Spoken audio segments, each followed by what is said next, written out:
Students from a low SES background, their academic performance and their social development have been significantly researched in contemporary literature. Research has outlined that low SES students tend to not perform as well as they could compared to their peers from higher SES families.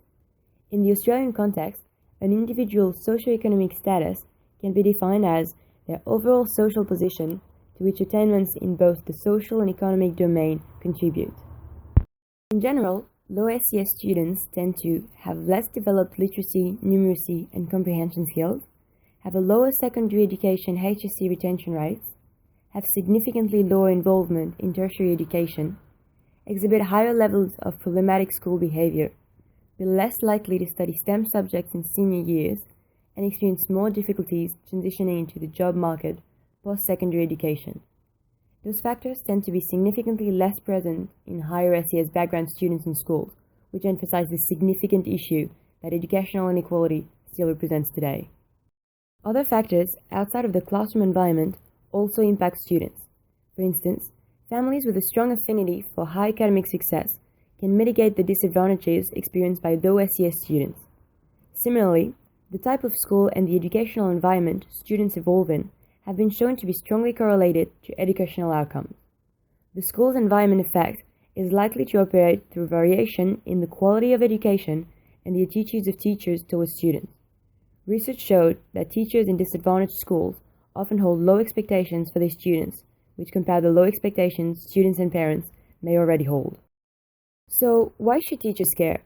Fundamentally, schools and teachers have a responsibility to educate all students regardless of their socioeconomic status.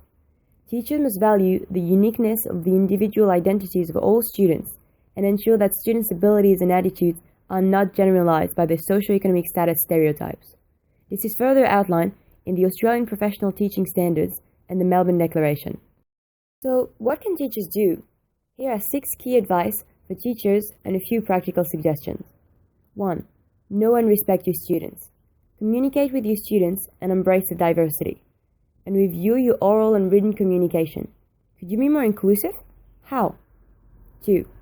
Offer your students flexibility, variety, and choice. Examine your unconscious assumptions about low SES students. How do they impact your practice? Record your lectures and make the recordings and the notes available to your students. 3. Make your expectations clear and use accessible language. Record a typical class and review your use of language for acronyms, complex vocabulary, and long sentences. Are your expectations clear? Is your speech easy to understand for students? Try to include a few short anecdotes or stories in each class to engage students and help them better understand and remember concepts. 4. Scaffold your students' learning and be sure to provide regular feedbacks to your students. 5. Be available and approachable to guide students' learning. Ensure your office hours and other availability online are clear to students, along with expected response times. Review the style of your oral and written communication to ensure you appear approachable to assist students with their learning. 6. Be a reflective practitioner. Reflect on each class to determine what worked well and what could be improved. Ask a peer to review your teaching and provide constructive comments.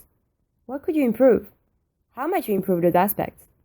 And remember, as a teacher, you can make an educational difference for your students, over and above the educational impact of their homes and communities. Finding what works for each one of your students might take some time, but it is well worth it.